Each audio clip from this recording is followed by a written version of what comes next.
बड़ी खबर आ रही है निकाय चुनाव से जुड़ी हुई। आजमगढ़ से बड़ी खबर है, आपको बता दें एक अपडेट आ रहा है आजमगढ़ से। आजमगढ़ में वेस्ली इंटर कॉलेज बूथ पर झड़प की खबर आ रही है। यहां पर झड़प हो गई है, निर्दलीय प्रत्याशियों के बीच फर्जी मतदान को लेकर झड़प की स्थिति बनी है। तो बड़ी खबर आजमगढ़ से है, जहां पर झड़प के बाद पुलिस ने मौके पर लाठीचार्ज किया है और काफी हंगामा यहां देखने को मिला। आप देखें किस तरीके से जो अराजक तत्व है पुलिस उनको दौड़ा रही है, लाठीचार्ज किया गया है। तो बड़ी खबर आजमगढ़ से और आप तस्वीरें देखिए, निर्दलीय प्रत्याशियों के बीच फर्जी मतदान को लेकर झड़प हुई थी। ये एक्सक्लूसिव तस्वीर है और ये आज की पहली ऐसी तस्वीर है जिसमें पुलिस को लाठीचार्ज करना पड़ा है। तो आजमगढ़ से हम आपको तस्वीर दिखा रहे हैं। हालांकि सेंसिटिव आजमगढ़ में चुनाव रहता भी है और इन सब के बीच देखिए निर्दलीय प्रत्याशियों के बीच फर्जी मतदान को लेकर जो बवाल हुआ, झड़प हुआ वेस्ली इंटर कॉलेज पर। उसके बाद पुलिस ने लाठीचार्ज किया, कई लोगों को दौड़ा कर पीटा भी गया। आप देखिए दूसरी तस्वीर किस तरीके से आपस में ये लोग उलझ रहे थे और उसके बाद कानून व्यवस्था बिगड़ने न पाए इसके लिए पुलिस को लाठीचार्ज करना पड़ा। दो तस्वीरें आपके सामने हैं।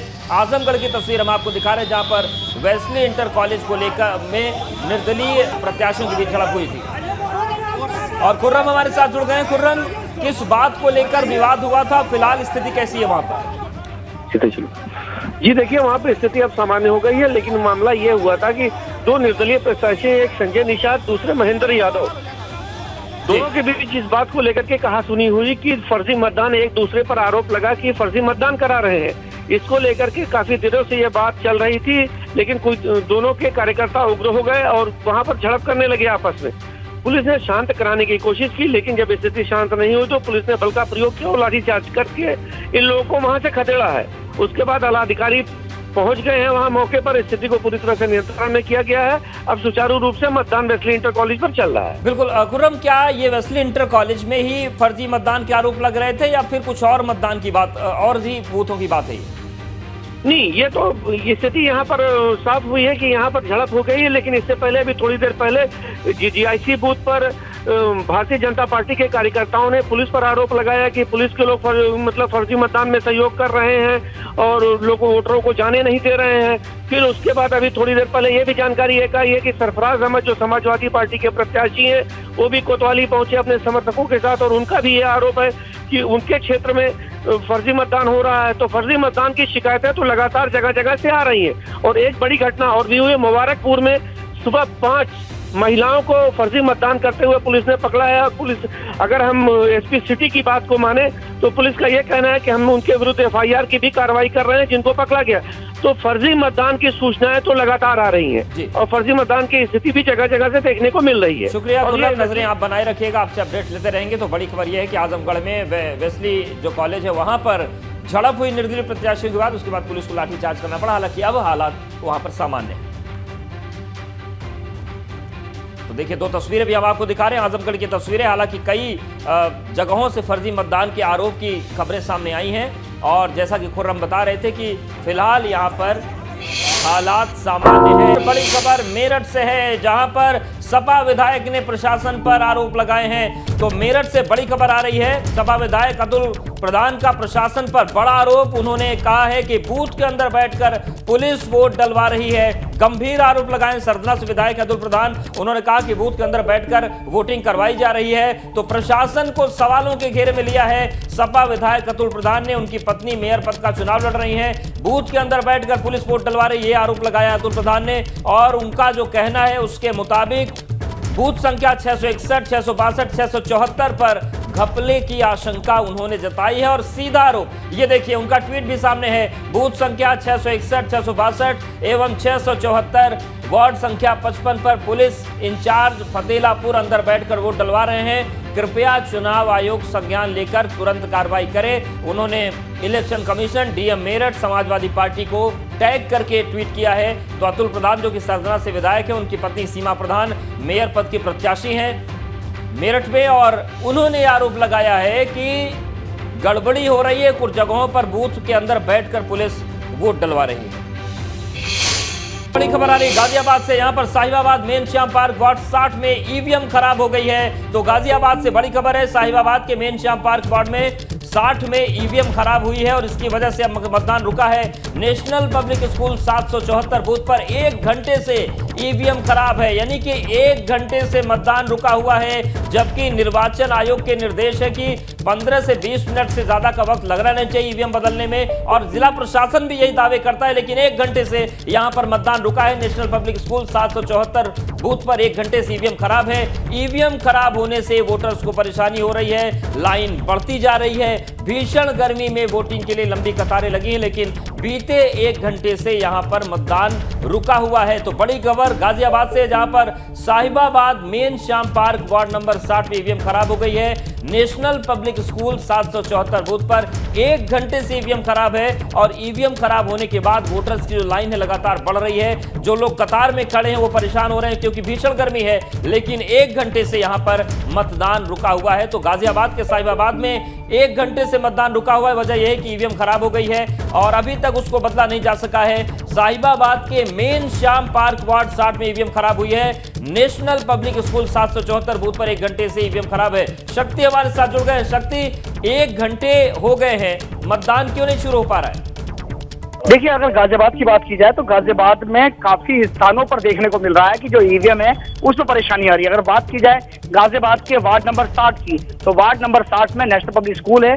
वहां पर 1 घंटे से जो ईवीएम मशीन है वह खराब है, जिसकी वजह से जो धूप में जो लोग हैं वह परेशान हो रहे हैं और वहां पर अपने मतदान नहीं कर पा रहे हैं। तो लगातार प्रशासन को बोला जा रहा है, हालांकि 1 घंटा हो गया, 1 घंटा काफी समय होता है और 1 घंटे में काफी जो वोट परसेंटेज है वो भी बढ़ जाता है। तो लेकिन देखने वाली बात है कि यहाँ पर देखने वाली बात है कि यहाँ पर ईवीएम मशीन खराब है। गाजियाबाद के कई अलग अलग हिस्सों से ये बातें सामने निकल कर आ रही हैं कि ईवीएम मशीन खराब है, लेकिन कोई सुनने वाला नहीं है। जी ठीक है शक्ति, आपके साथ मदन भैया भी हैं जो खतौली के विधायक हैं, और हम देख पा रहे हैं आपको लाइव शक्ति, और देख पा रहे हैं कि आपके साथ मदन भैया हैं जो कि आरएलडी के विधायक है खतौली से, वो भी मौजूद हैं। क्या कहना है उनका जो वर्तमान स्थिति है वोटिंग की उस पर? जी बिल्कुल, जो विधायक मदन भैया हैं हमारे साथ में हैं, इन्होंने अब मतदान दिया है और बात करते हैं अभी मदन भैया से। मदन भैया जी, लोनी के बारे में जानना चाहेंगे आपसे कि लोनी में इस समय कैसा चल रहा चुनाव? लोनी में जो चुनाव है, नफरत हार रही है और भाईचारा जीत रहा है। सबसे पहली अपडेट तो हम आपको दूसरी अपडेट ये देते हैं, लाछीपुर की मशीनें खराब, कंचन पार्क की मशीनें खराब, और वहाँ पर जो है जो प्रत्याशी नहीं हैं, जो एजेंट नहीं है इंटर कॉलेज में, वो घुस गए हैं। तो ये सब प्रशासन की मिली भगत से हो रहा है। और देखिए, जो घुस रहे हैं वो प्रशासन पर उल्टे आरोप लगा रहे हैं कि पुलिस अपना काम नहीं कर रही, कि वो दरोगा बन गए हैं, विधायक दरोगा बन के पहुँच रहे हैं। ये देखिए, ये देश का दुर्भाग्य है। दरोगा विधायक बनते देखे होंगे, दरोगा एसपी बनते देखे होंगे, पहली बात विधायक दरोगा बन के पहुँच रहा है कि पुलिस अपना काम नहीं करे। इंटर कॉलेज में घुस गया, खैर वो पुलिस ने जैसे तैसे हाथ जोड़ के खदेड़ा है, हाथ जोड़ के। ऐसा क्या है कि विधायक वहां पर खुद पहुंचे, जो नंदकिशोर गुर्जर हैं, और पहुंचने के बाद उनकी झड़प होती है, जो वहां पर जो बसपा के कैंडिडेट हैं के पति हैं, जो असद हैं, उनसे बहस होती है। ये बहसबाजी, और कहते हैं विधायक ने आरोप लगाया कि फर्जी मतदान हो रहा है। सवाल ये घुसे ही क्यों है? ये कलेक्टर का फेलियर है या जिला प्रशासन का फेलियर है? घुसे क्यों? अरे हम भी तो मतदान करना है, शांति पुजारी हैं। आप घूम रहे हो, ये दिखा रहे हो हैं, बिना सत्ता के, बिना पुलिस के, आप जरा घूमे ही तो सही है। ये जनता नोच लगी। लोनी के मुद्दे क्या हैं? अगर लोनी के मुद्दों की बात की जाए तो लोनी के भाईचारा सबसे फर्स्ट पे भाईचारा, सेकंड पे विकास, और भाईचारा जीत रही है और नफरत हार रही है। शक्ति, आप उनसे जरा सवाल करें कि वो कह रहे हैं कि प्रत्याशी कैसे चला गया बूथ के अंदर। ये बात नंदकिशोर गुर्जर कह रहे थे कि प्रत्याशी वहां पर कैसे चला गया बूथ के अंदर वोटर के साथ, और इसी को रोकने के लिए वहां पर गए हैं वो।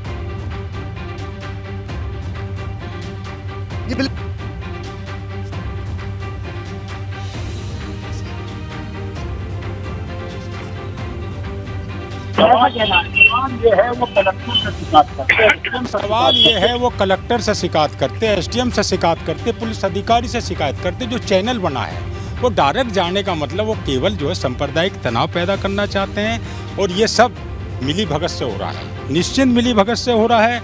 लेकिन जनता जवाब दे रही है, निश्चित दे रही है, और ये सब कुछ जानबूझ कर रहे हैं।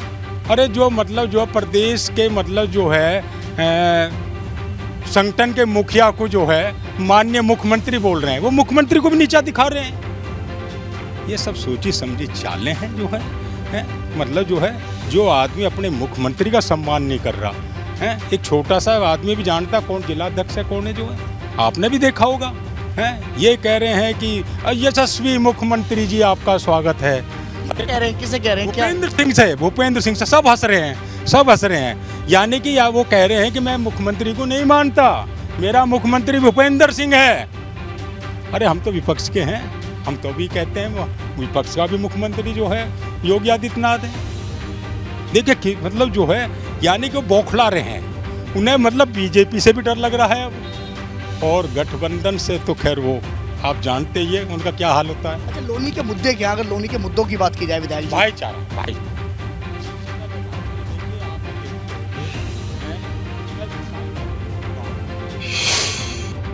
ठीक है शक्ति, आगे बात यहाँ पर देखिए, खतौली से विधायक हैं राष्ट्रीय लोकदल के मदन भैया, वो कह रहे हैं लोनी में एक ही मुद्दा है, सबसे बड़ा मुद्दा है भाईचारा, और भाईचारा जीत रहा है और भाईचारे को जिताने के लिए लोग मतदान कर रहे हैं। उनके निशाने पर थे यहाँ पर नंदकिशोर गुर्जर, वो बात कर रहे थे उस दृश्य की जिसमें नंदकिशोर गुर्जर की झड़प होती है बसपा के प्रत्याशी से।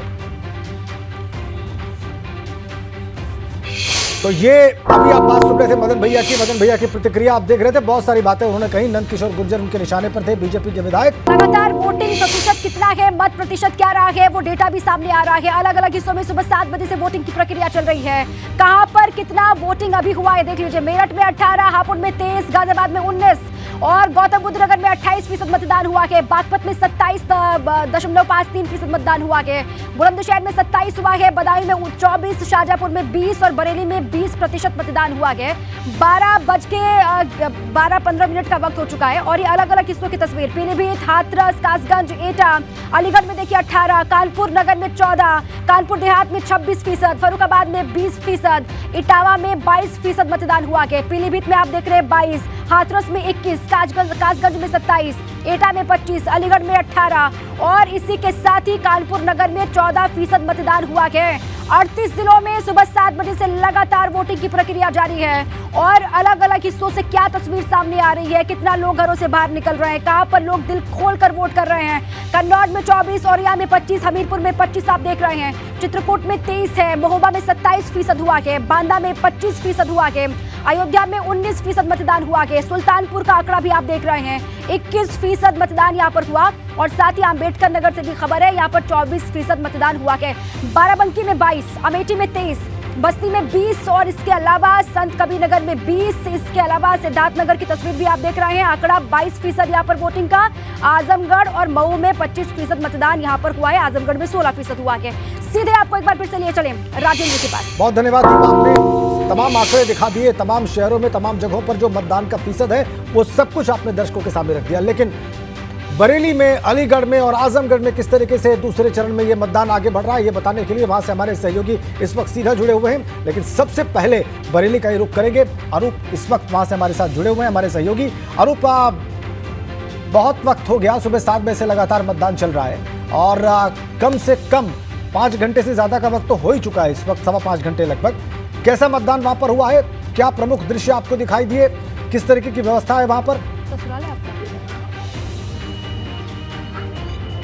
देखिए, बरेली की बात करें तो बरेली में अब तक 23.23% मतदान 11 बजे तक हो चुका है, लेकिन तमाम ऐसे इलाके हैं जहां पर सन्नाटा पसरा हुआ है। मैं अब इस वक्त मौजूद हूं मणिनाथ स्थित सदर भूषण इंटर कॉलेज है और यहां पर आप देखेंगे तो हालात कुछ अच्छे नहीं है। यहां पर सन्नाटा पसरा हुआ है और यहां पर काफी कम वोटिंग हुई है और सबसे बड़ी जो दिक्कत आ रही है वो वोटर लिस्ट से तमाम लोगों के नाम गायब है। हजारों लोगों के नाम, जगह जगह से ये कंप्लेन आ रही है कि जब लोग वोट डालने जाते हैं तो उन्हें पता चलता है उनका वोटर लिस्ट में नाम नहीं है। तो ये जो मतदान केंद्र है ये स्वदेश भूषण है और देखिए यहाँ पर इक्का दुक्का लोग आ रहे हैं वोट डालने के लिए, लेकिन तमाम जगह की ऐसी तस्वीरें भी देखने को मिल रही, जैसे आजाद इंटर कॉलेज, वहां पर लंबी लंबी लाइनें देखने को मिली, केडीएम इंटर कॉलेज, वहां लंबी लंबी लाइनें देखने को मिली। हालांकि मतदान के प्रति लोग ज्यादातर जागरूक दिखाई पड़ रहे हैं, लेकिन स्वदेश भूषण जो जगह है यहाँ पर सबसे बड़ी समस्या यही आई है कि पूरी गली, पूरी जो लाइन है उनके नाम गायब है वोटर लिस्ट से। तो अब मतदान का जो प्रतिशत है लगातार अब कोशिश ये की जाएगी कि जल्द से जल्द जो लोग रह गए हैं वो वोट करने के लिए बाहर निकले। और एबीपी गंगा की भी यही अपील है कि लोग बिल्कुल अनूप, एबीपी गंगा तो लगातार अपने तमाम दर्शकों से और जिनकी वोटिंग है आज दूसरे चरण में, उन सबसे अपील कर रहा है कि वो घर से बाहर निकले, मतदान करें। लेकिन क्या अलीगढ़ में ऐसा हो रहा है? अलीगढ़ में मतदान का हाल क्या है? अलीगढ़ नगर निगम है, वहां पर क्या स्थिति है मतदान की, ये बताने के लिए नितिन उपाध्याय वहां से हमारे साथ जुड़े हुए हैं। नितिन, वहां की तस्वीर दिखाएं और बताएं क्या जानकारी आपके पास। देखिए बिल्कुल राजेंद्र, लोग घर से निकल रहे हैं, वोट कर रहे हैं, लेकिन कई सारे लोग ऐसे भी हैं जिनका वोटिंग लिस्ट में नाम नहीं है, वो परेशान है। और अभी ऊपरकोट इलाके में जब एडीजी जोन और एसएसपी पूरा प्रशासनिक अमला पहुंचा तो बड़ी संख्या में जो मुस्लिम डोमिनेशन एरिया है वहां लोगों ने ज़बरदस्त नाराज़गी व्यक्त की और लोग वोट नहीं कर पा रहे हैं। ये इसके पीछे कहीं ना कहीं उनका जो कॉन्स्टिट्यूशनल राइट है उससे वंचित हैं और वो नाराज़गी निकल कर आ रही है। लेकिन इस समय मैं जो रघुवीर बाल मंदिर सीनियर सेकेंडरी स्कूल है वहाँ मैं मौजूद हूँ। तमाम जो महिलाएं हैं, पुरुष हैं, वोट डालकर निकल रहे हैं। उनसे पूछते हैं कि अलीगढ़ की जनता, शहर की सरकार किन मुद्दों पर चुन रही है। मैम, बड़ा चेहरे पर आपके हंसी आ रही है, क्या लग रहा है, क्या मुद्दे इस बार हैं अलीगढ़ के जिनको जहन में रख के वोट कर रहे हैं? जी, प्रशांत सिंघल जी के नाम से ही खुशी हो और मैं देख रही हूँ इस बार पूरा अलीगढ़ उनके स्वागत के लिए तैयार है। और सपोर्टर हैं, आप बताइए। ऐसा नहीं है, लेकिन मेरा मतलब है कि बहुत उम्मीदें हैं उनसे। शहर में मैं देख रहा हूँ लगातार गंदगी बहुत बिखरी पड़ी हुई है, साफ सफाई एक बहुत बड़ा मुद्दा है, पूरा ड्रेनेज सिस्टम, सड़कों पर पानी बह रहा है। ये सारी चीज़ें आप लोग जब वोट करते हैं ध्यान में रखते हैं ध्यान में, लेकिन क्या करें, मजबूर निकलना पड़ता है उस समय, क्या करें। आपने वोट डाल दिया? हाँ, डाल दिया। कई लोगों की वोटिंग लिस्ट में नाम ही नहीं है। नाम नहीं है, हाँ, बहुत लोगों को नहीं। पूरी गली की गली गायब है, पूरी गली गायब है, पूरी गली गायब है, पूरे घर के घर गायब है। बीएलओ या बिल्कुल जो जिला निर्वाचन की जिम्मेदारी होती है उन लोगों ने काम ठीक कोई भी नहीं, पता नहीं क्या हुआ है, बहुत लोग परेशान हैं और वो देने आ रहे हैं और वो वापस जा रहे हैं। देने आ रहे हैं। मैं खड़ा हुआ देखो हाथ, मेरा वोट यहाँ मेरे मोहल्ले में 20% मुश्किल वोट होंगे, कहीं 500-600 वोट है, 80-90। बहुत बड़ा अपराध की श्रेणी में आता है। पता नहीं क्या हुआ है। हिंदुस्तान के मतदाता को उसके कहीं ना कहीं उसके वोटिंग राइट घूम रहे हैं, हाथ में लेके घूम रहे हैं बराबर, और बार बीच में चुनाव से पहले हम चक्कर काटे हमने, क्योंकि आपके बहुत सब वोट कट गए हमारे। 20 मुश्किल से 20 मोहल्ले का 20% वोट है हमारे, 500-600 वोट में। नितिन, ये बड़ी खबर है, रंजनपुरी का। बरेली से भी ऐसी जानकारी दे रहे थे अभी अनूप। और आप जो लोगों से बात कर रहे हैं वहां पर, जिन मतदाताओं से बात कर रहे हैं अलीगढ़ में, उनमें से ज्यादातर की शिकायत ये है कि कई लोगों के नाम नहीं है वोटर लिस्ट में। पूरे का पूरा मोहल्ला गायब बता रहे हैं लोग, कह रहे एक घर के सभी सदस्यों के नाम नहीं है वहां पर। और एक साहब तो यहाँ तक कह रहे थे कि एक मोहल्ले में सिर्फ 20% लोगों के नाम ही वोटर लिस्ट में हैं। तो ये अलीगढ़ का हाल अभी आप देख रहे थे और इसका संज्ञान लेना चाहिए राज्य निर्वाचन आयोग को और तमाम अधिकारियों को, अगर ऐसी शिकायत बड़े पैमाने पर आ रही है। बरेली से भी हमने देखा और यही शिकायत अलीगढ़ में भी दिखाई दे रही है। आगरा से बड़ी खबर है, यहाँ पर नगला खुशहाली में पथराव हुआ है, दो पक्षों में जमकर बवाल हुआ। पथराव का वीडियो सोशल मीडिया पर वायरल हो रहा है। दोनों पक्षों में पहले भी झड़प हो चुकी है। तो बड़ी खबर आगरा से है, जहां पर नगला खुशहाली में पथराव हुआ दो पक्षों के बीच। और देखिए, हम तस्वीरें भी आपको दिखा रहे हैं।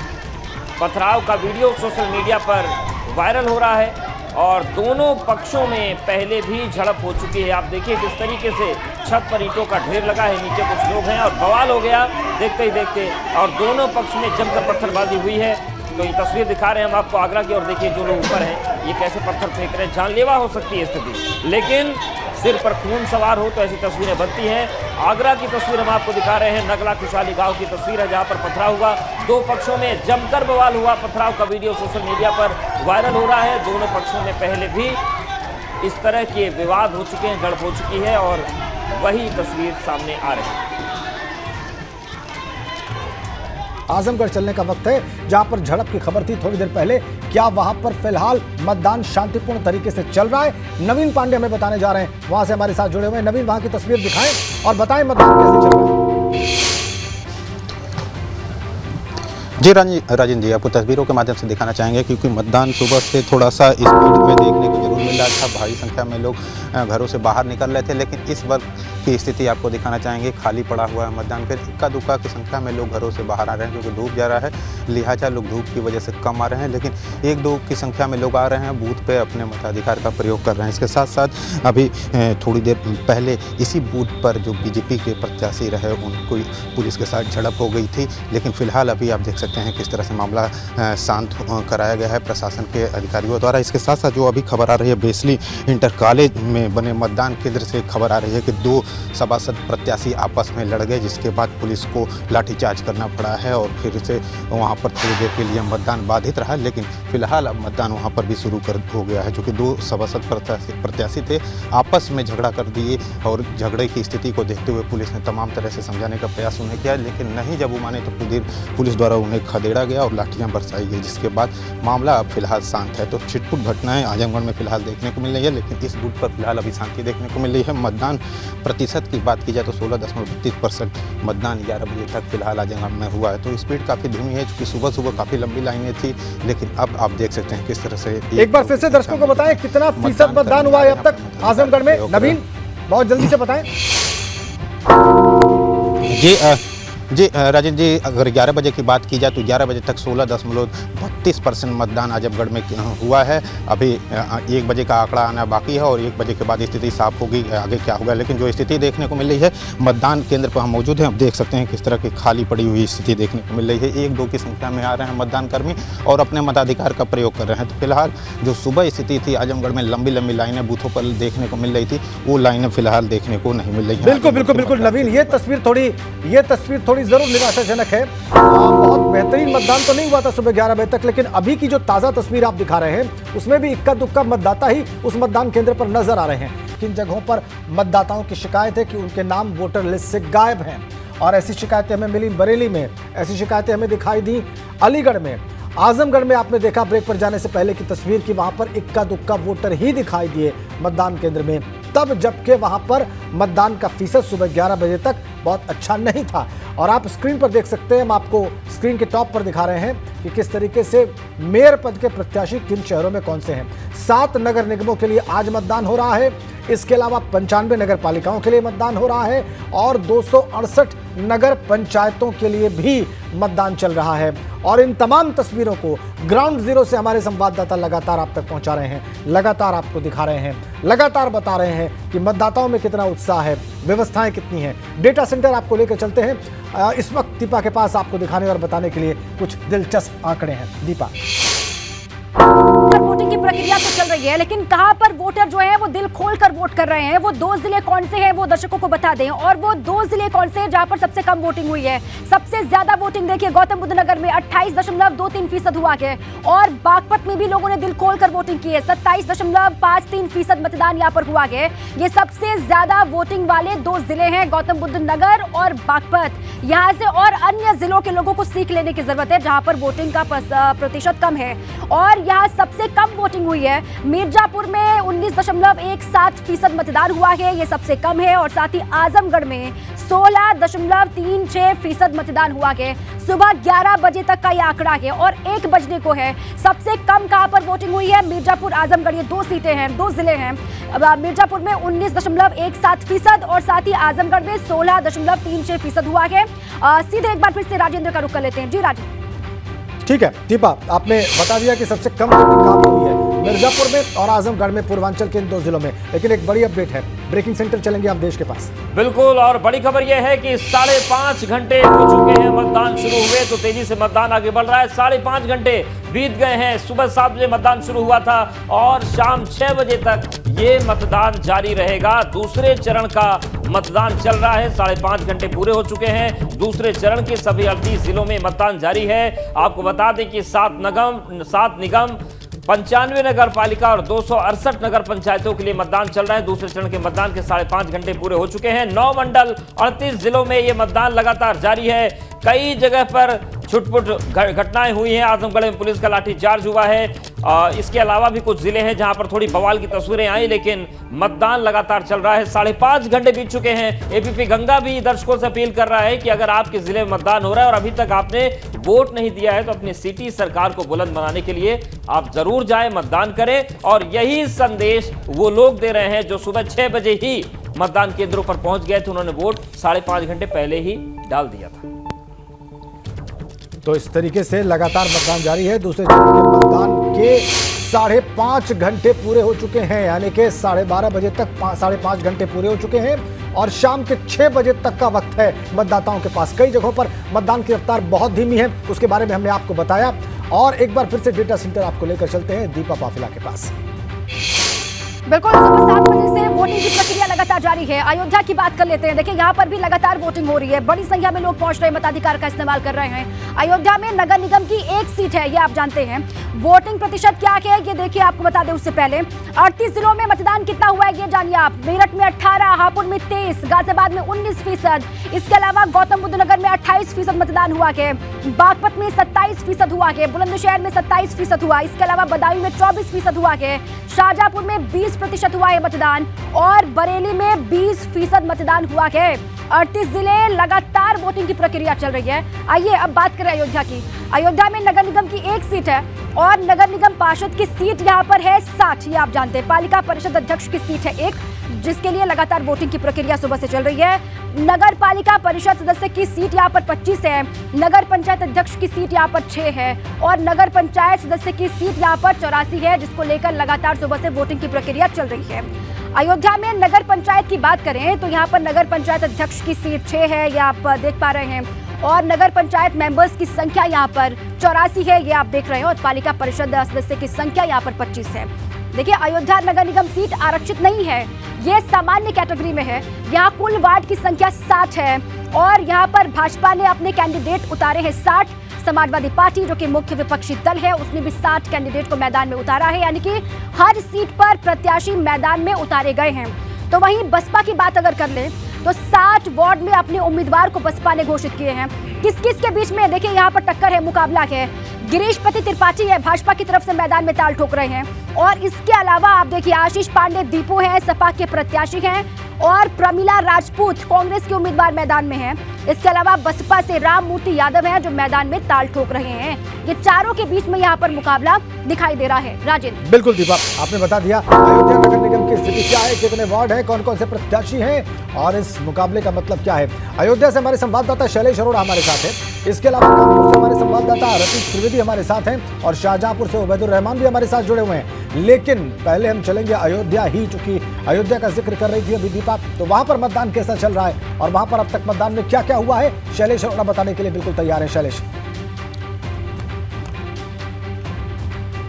राजेंद्र, देखिए सुबह 11 बजे तक की बात करें तो 19.09% यहाँ पर मतदान हुआ है। पोलिंग परसेंट 1 बजे तक ने आंकड़ा आ जाएगा। हमारे साथ में इस समय हम देख पा रहे हैं यहाँ पर कांग्रेस की जो महापौर पद की प्रत्याशी है प्रमिला राजपूत जी, वो आई हैं। राजकीय इंटर कॉलेज में जो मतदान केंद्र बना है वहाँ पर हम मौजूद हैं। प्रमिला जी जगह जगह घूम रही है, क्या माहौल दिख रहा है? माहौल ठीक है, अभी शुरुआत हुई है, धीरे धीरे बढ़ रहा है कार्यक्रम और मुझे लगता है कि लंच टाइम के बाद से भीड़ चालू हो जाएगी और ज़्यादा अच्छा रिस्पांस है।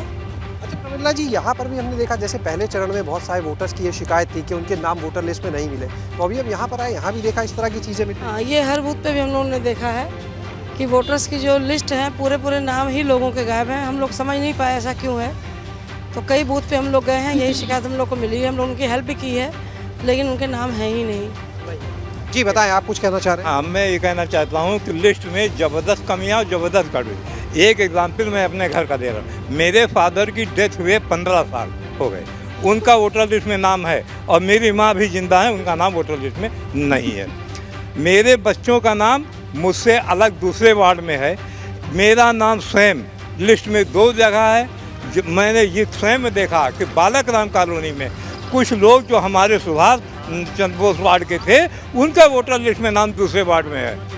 राजेंद्र, अंदर की तरफ चलते हैं इस केंद्र पे। ये बहुत बड़ी बात कह रहे हैं, ये बहुत बड़ी गड़बड़ी की बात कह रहे हैं। यहाँ पर बड़ी संख्या में जी बिल्कुल जी शैलेश आगे बढ़े आप। बिल्कुल, देखिए निश्चित रूप से राजेंद्र, कुछ यहाँ पर लोगों से और बात करते हैं जो लोग यहाँ पर वोटिंग के लिए आ रहे हैं, उन लोगों से अपने कैमरा सहयोगी राजू से कहेंगे। मैडम, वोट डालने आप लोग जा रहे हैं, अयोध्या की अगर बात करें तो क्या मुद्दे हैं जिन्हें ध्यान में रख के वोटिंग कर रहे हैं आप लोग? क्या मुद्दे हैं आप लोग के जहन में जिन्हें ध्यान में रख के भैया वोटिंग दे रहे हैं बस? ठीक है शैलेश, होगा किस चीज के लिए कर रहे हैं? सारे मतदाता इतने मुखर नहीं है। सारे मतदाता इतने मुखर नहीं है, लेकिन एक मतदाता ने मुखर होकर ये बताया कि कितनी बड़ी गड़बड़ी हुई है वहां पर वोटर लिस्ट में। वो ये बता रहे थे कि उनके पिताजी, जिनकी मौत 15 साल पहले हो चुकी है, उनका नाम लिस्ट में है, लेकिन उनकी जीवित मां का नाम लिस्ट में नहीं है और उनके परिवार के लोगों का नाम दूसरे वार्ड में है। इस तरह की गड़बड़ी हुई है अयोध्या में भी, और ऐसी शिकायतें आपने बरेली और अलीगढ़ में भी देखी हैं। लेकिन बहरहाल आगे बढ़ेंगे और डेटा सेंटर आपको लेकर चलेंगे। दीपा वाफिला आपको कुछ दिलचस्प आंकड़े दिखाने जा रहे हैं। बिल्कुल, बात हमने अयोध्या की और वहां पर ग्राउंड में किस तरीके से वोटिंग की प्रक्रिया चल रही है ये आपने जान लिया। और अब बात करते हैं शाहजहांपुर नगर निगम की। ये देखिए, ये सीट इस बार सुर्खियों में है। बहुत उलटफेर यहाँ पर हुए हैं। भाजपा ने सपा के प्रत्याशी को ही अपना प्रत्याशी यहाँ पर बना दिया, जिसके बाद से ये सीट हॉट हो गई है। पिछड़ा वर्ग महिला के लिए आरक्षित है। यहाँ से सपा की बागी अर्जुना वर्मा भाजपा की प्रत्याशी है, ये आप देख पा रहे हैं। और साथ ही निकट इकबाल प्रत्याशी कांग्रेस पार्टी के मैदान में है। शगुफ्ता अंजुम है प्रत्याशी बसपा की, और साथ ही साथ सपा की माला राठौड़ मैदान में ताल ठोक रही है। इन चारों महिलाओं के बीच में यहाँ पर टक्कर है। पहली बार नगर निगम सीट को लेकर यहाँ पर मतदान किए जा रहे हैं और इसीलिए देखिए लगातार इस पर नजर है। जी राजिद। बिल्कुल, तो आपने शाहजहांपुर के आंकड़े दिखा दिए, शाहजहांपुर के नगर निगम की स्थिति बता दी और प्रत्याशियों के नाम भी बता दिए, लेकिन मतदान वहां पर कैसा चल रहा है, अब तक कैसा हुआ है, उबैदुर रहमान बताने के लिए वहां से बिल्कुल तैयार है। उबैद। जी राजेंद्र, मैं इस वक्त शाहजहांपुर में हूं और हमारे साथ यहाँ शाहजहांपुर में जो एबीपी गंगा के संवाददाता हैं, अरसे से पत्रकारिता कर रहे हैं, वो ज़्यादा अच्छा बताएंगे कि किस तरह का मतदान आज चल रहा है शाहजहांपुर में। पहली बार मेयर के लिए लोग वोट कर रहे हैं, आप हर बूथ पे जा रहे हो, कुल मिला के किस तरह का मतदान है और क्या कुछ अलग है इस बार?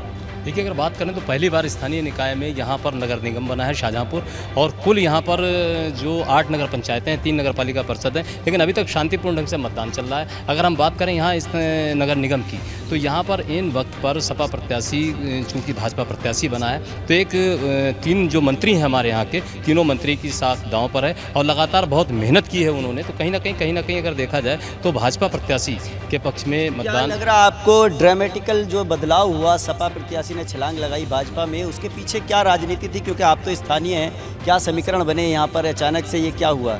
अगर हम बात करें तो इसमें समीकरण की अगर बात करें तो यहाँ पर चूंकि जो प्रत्याशी आया है भाजपा का, तो वो किसान बिरादरी से हैं, क्योंकि राममूर्ति सिंह वर्मा पूर्व मंत्री थे, वो किसान बिरादरी से आते थे, और जो गांव बढ़े हैं नगर निगम के, तो उनमें किसान बाहुल्य गांव है वो, तो इससे भाजपा प्रत्याशी की स्थिति और ज़्यादा मजबूत हो गई है।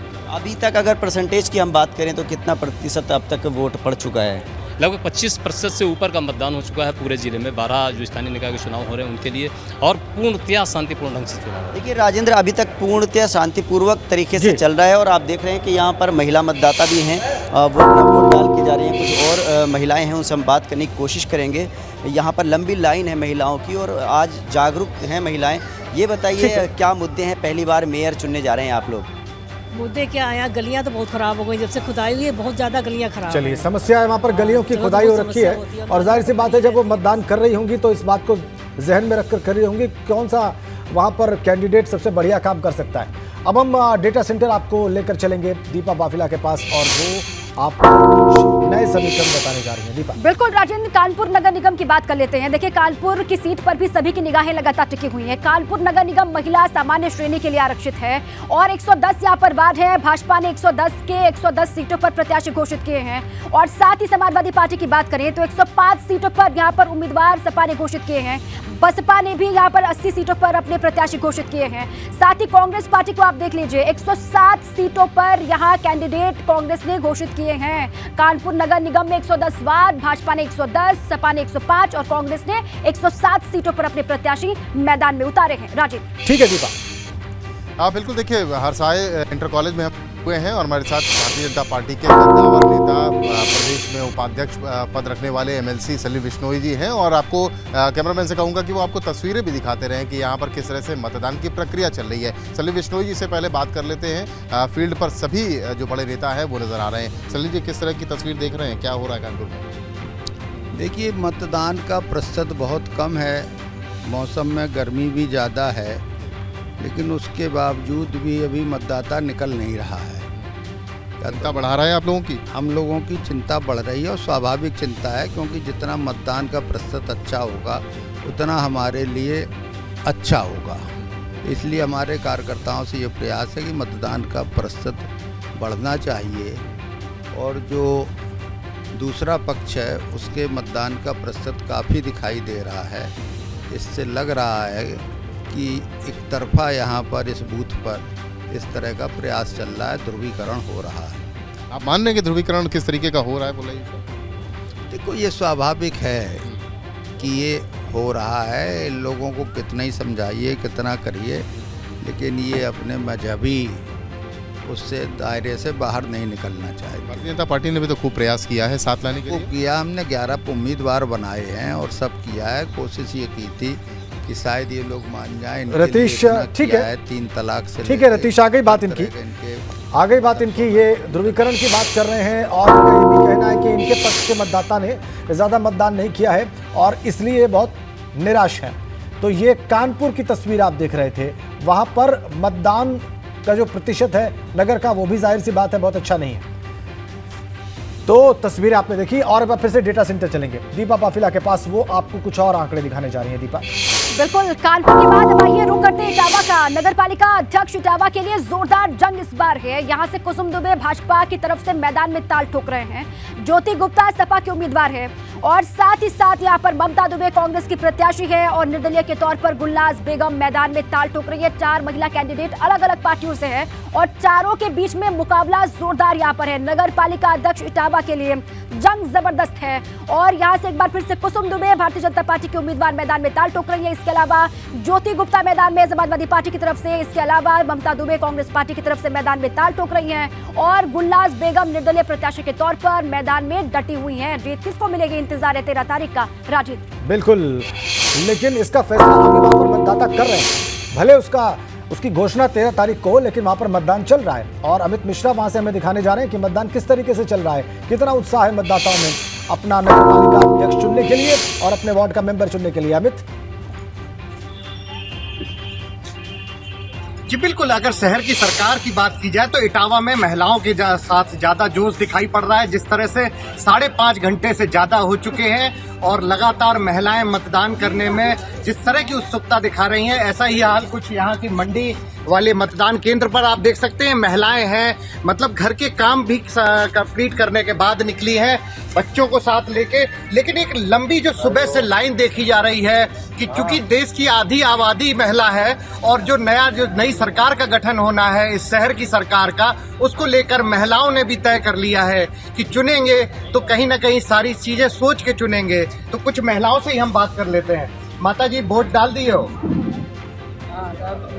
अच्छा, आज आप मतलब सब वोट डालने आए, बहुत सारे लोग दिखाई दे रहे हैं, महिलाओं में बड़ी उत्सुकता दिख रही है, किस तरह से देख रही हैं? पहले तो बड़ा नीरस रहता था यहाँ, महिलाएं बहुत कम वोट डालने आती हैं।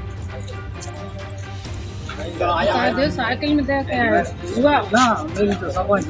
अच्छा, आप अपनी पार्टी को वोट दे के आए, ये बताइए इस बार मुद्दे क्या हैं इटावा में जो महिलाओं के हाथ इतना जोश दिखाई दे रहा है? ये बात कौन सा जगह चाह रहे हैं कर लिए सही है।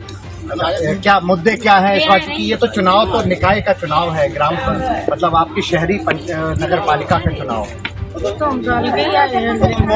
है अमित, आ गई बात। आपने महिलाएं वहां पर गई हैं और मेरे साथ एक पहली हो सकता है कि वो बहुत अच्छे तरीके से अपने विचार व्यक्त न कर पा रही हो, लेकिन ये जरूर है कि वो वोट डालने पहुंची हैं गर्मी की इस दोपहर में। और ये तस्वीर एनकरेजिंग है इटावा की, जहां की तस्वीर आप देख रहे थे। मतदान वहां पर चल रहा है और मतदाता वहां पर पहुंच रहे हैं।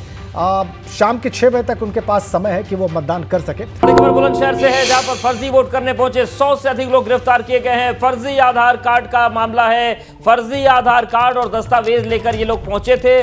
डीएम चंद्र प्रकाश सिंह ने गिरफ्तारी की पुष्टि कर दी है। तो बड़ी खबर और बड़ा गड़बड़ झाला पकड़ा गया है। बुलंदशहर में फर्जी वोट करने पहुंचे 100 से अधिक लोगों को गिरफ्तार किया गया है। फर्जी आधार कार्ड और दस्तावेज लेकर ये लोग पहुंचे थे। डीएम चंद्र प्रकाश सिंह ने गिरफ्तारी की पुष्टि कर दी और ऐसी ही घटना आजमगढ़ में भी हुई। हालांकि वहां पर संख्या 5 थी, लेकिन बुलंदशहर में 100 से अधिक लोग गिरफ्तार किए गए हैं फर्जी वोटिंग की कोशिश के मामले में। कहीं पे सर क्या फर्जी मतदान की जानकारी या कुछ लोग हिरासत में लिए गए? हाँ बिल्कुल, जो कुछ लोगों ने फर्जी आधार बनाए थे, कुछ लोगों के द्वारा फर्जी इपिक बनाया गया था, कुछ लोगों के द्वारा फर्जी सरकारी कर्मचारी का कार्ड बनाया गया था। ऐसे लगभग सभी निकायों में हमने 100 से ऊपर लोगों को हिरासत में लिया है और उनको जेल भेजेंगे। महाराष्ट्र की राजनीति से बड़ी खबर है। महाराष्ट्र फ्लोर टेस्ट मामले में सुप्रीम कोर्ट ने बेहद सख्त टिप्पणी की है। तत्कालीन राज्यपाल भगत सिंह कोश्यारी पर सुप्रीम कोर्ट ने सवाल उठाए हैं। सुप्रीम कोर्ट ने कहा है कि राज्यपाल को ऐसी शक्ति का इस्तेमाल नहीं करना चाहिए जो संविधान से शक्ति नहीं मिली, उसका इस्तेमाल क्यों किया। सुप्रीम कोर्ट ने यह भी कहा है कि किसी पार्टी में असंतोष फ्लोर टेस्ट का आधार नहीं होना चाहिए। राज्यपाल को लेकर सुप्रीम कोर्ट ने कहा है कि राज्यपाल ने अपनी तरफ से फ्लोर टेस्ट के लिए कहना सही नहीं था। राज्यपाल को वो नहीं करना चाहिए जो ताकत संविधान ने उनको नहीं दी, और अगर सरकार और स्पीकर अविश्वास प्रस्ताव और चर्चा टालने की कोशिश करें तो राज्यपाल फैसला ले सकते हैं। लेकिन इस मामले में विधायकों ने राज्यपाल को जो चिट्ठी लिखी उसमें यह नहीं कहा कि एमवीए सरकार हटाना चाहते हैं, महाविकास अघाड़ी सरकार हटाना चाहते हैं, सिर्फ अपनी पार्टी के नेतृत्व पर सवाल उठाए थे। और कोर्ट ने कहा कि किसी भी पार्टी में असंतोष फ्लोर टेस्ट का आधार नहीं होना चाहिए। राज्यपाल को जो भी प्रस्ताव मिले थे वो स्पष्ट नहीं थे। ये पता था कि असंतुष्ट विधायक नई पार्टी बना रहे हैं या कहीं विलय कर रहे हैं। दरअसल उद्धव गुट ने तत्कालीन राज्यपाल भगत सिंह कोश्यारी का आदेश रद्द करने की मांग की थी, और उद्धव गुट ने मांग की थी कि राज्यपाल के जून 2022 के फ्लोर टेस्ट करने के आदेश को रद्द किया जाए। ज्यादा जानकारी के लिए रुक करते अपने सहयोगी अविनाश तिवारी का। अविनाश, जिस तरीके से महाविकास अघाड़ी सरकार का जो कुछ भी हुआ, जिस तरीके से उद्धव ठाकरे और शिंदे गुट की लड़ाई हुई, आज पूरा जो मामला पहुंचा कोर्ट में, जो सुनवाई हुई है, जो फैसला आया है, क्या महत्वपूर्ण टिप्पणियां हुई हैं? जी देखिए उद्देश्य, अगर बात करें तो कोर्ट ने अपनी ओर से कोई फैसला नहीं दिया, बल्कि इसमें टिप्पणियां की हैं। और इसके बाद अगर बात करें तो मामले को बड़ी बेंच के पास भेज देने की संविधान पीठ जो 5 जजों की बेंच इस पे सुनवाई कर रही थी, इस पे अब और बड़ी बेंच आगे सुनवाई करेगी। यानी कि अब सीजीआई तय करेंगे कि आगे 7 जजों की बेंच इसकी सुनवाई करे या फिर 9 जजों की बेंच इसकी सुनवाई करे। लेकिन टिप्पणी जरूर की है इस पर। अगर बात करें तो सीजीआई ने साफ तौर पर कहा है कि जिस तरीके से इस पूरा प्रकरण हुआ है, घटना हुई है, उसमें कहीं ना कहीं जो महाराष्ट्र के राज्यपाल उस वक्त थे तत्कालीन भगत सिंह कोश्यारी, उनकी जो भूमिका है उस पर काफी जो है प्रश्न खड़े होते हैं। क्योंकि जिस तरीके से उन्होंने फ्लोर टेस्ट की इजाजत दी, और इसके बाद अगर बात करें तो उनको पता था कि विधायक जो है संतुष्ट हो रहे हैं, और विधायक जो है 2 फाड़ में बढ़ गए थे। अगर बात करें तो शिवसेना के जो विधायक हैं वो 2 गुटों में बढ़ गए थे, और एक गुट जो है उद्धव ठाकरे के साथ था, तो दूसरा गुट महाराष्ट्र के जो अभी तत्कालीन मुख्यमंत्री हैं शिंदे, उनके साथ था। तो जाहिर तौर से बात कि इस पूरे मामले को लेकर के महाराष्ट्र की जो शिवसेना की पार्टी है, उद्धव ठाकरे की जो पार्टी है, उसने सुप्रीम कोर्ट में बिल्कुल। लेकिन अविनाश, एक सवाल और भी है कि भगत सिंह कोश्यारी अब आ चुके हैं उत्तराखंड वापस राजनीति में। हालांकि उनका कहना है कि वो राजनीति नहीं करना चाहते, लेकिन राजनीतिक व्यक्ति का संबंध राजनीति से रहता है। अभी 2024 का चुनाव भी आने वाला है। भगत सिंह कोश्यारी और उनके बहाने पूरी पार्टी को घेर लेने का मौका मिलेगा विपक्ष को। जी जाहिर तौर से बात है कि जिस तरीके से भगत सिंह कोश्यारी अब वापस आ चुके हैं, उनका अब राज्यपाल का जो पद था उससे उन्होंने इस्तीफा दे दिया है, और अब उत्तराखंड में आजकल वो तमाम सारे सामाजिक कार्यक्रमों में सक्रिय दिखाई देते हैं। तो जाहिर तौर से बात है, चाहे वो कांग्रेस हो, चाहे अगर बात करते हो शिवसेना हो या एनसीपी हो, जिस तरीके से तीनों पार्टियों ने मिलकर के सरकार बनाई थी, अब वो केंद्र सरकार पर निशाना साधेगी कि भगत सिंह कोश्यारी आखिर किसके इशारे पर काम कर रहे थे। और इसके साथ साथ बीजेपी के तमाम सारे लीडरशिप पर भी सवाल उठाए जाएंगे कि राज्यपाल का दुरुपयोग किया जा रहा था। क्योंकि इसके पहले अगर बात करें तो महाराष्ट्र में एक और नाटकीय घटनाक्रम हुआ था। जैसे ही महाराष्ट्र में जब बहुमत नहीं मिल पाया था, हंग असेंबली आई थी, तो उस वक्त सुबह ही अगर बात करें तो 5 बजे शपथ दिला दी गई थी देवेंद्र फडणवीस को मुख्यमंत्री पद की, और उसके बाद अजीत पवार को उप मुख्यमंत्री पद की। लेकिन बाद में दोनों को इस्तीफा देना पड़ा था, और उसके बाद फिर महाराष्ट्र विकास अघाड़ी की सरकार बनी थी, जिसमें उद्धव ठाकरे मुख्यमंत्री रहते हैं। उसके बाद जिस तरीके से शिवसेना में 2 फाड़ हुए, जिसमें अगर बात करें तो जिस तरीके से एकनाथ शिंदे जो अभी मुख्यमंत्री हैं, वो कई सारे विधायकों को अपने साथ लेकर के चले गए थे। उसके बाद वो अगर बात करें तो पहले महाराष्ट्र में ही कुछ दिन रुके, उसके बाद अगर बात करें तो पहुंच गए थे असम, और असम में अपने विधायकों के साथ कई दिनों तक रुके थे। बिल्कुल एक लंबा घटनाक्रम चला था, लेकिन जो टिप्पणी है वो बड़ी महत्वपूर्ण है, और भगत सिंह कोश्यारी पर सवाल भी उठे हैं, टिप्पणी हुई है। शुक्रिया अविनाश आपका जानकारी के लिए। तो महाराष्ट्र फ्लोर टेस्ट मामले में सुप्रीम कोर्ट ने तल्ख टिप्पणी की है, और तत्कालीन राज्यपाल भगत सिंह कोश्यारी पर सुप्रीम कोर्ट ने सवाल उठाए हैं। सवाल ये कि जो शक्ति थी नहीं, उसका इस्तेमाल क्यों किया।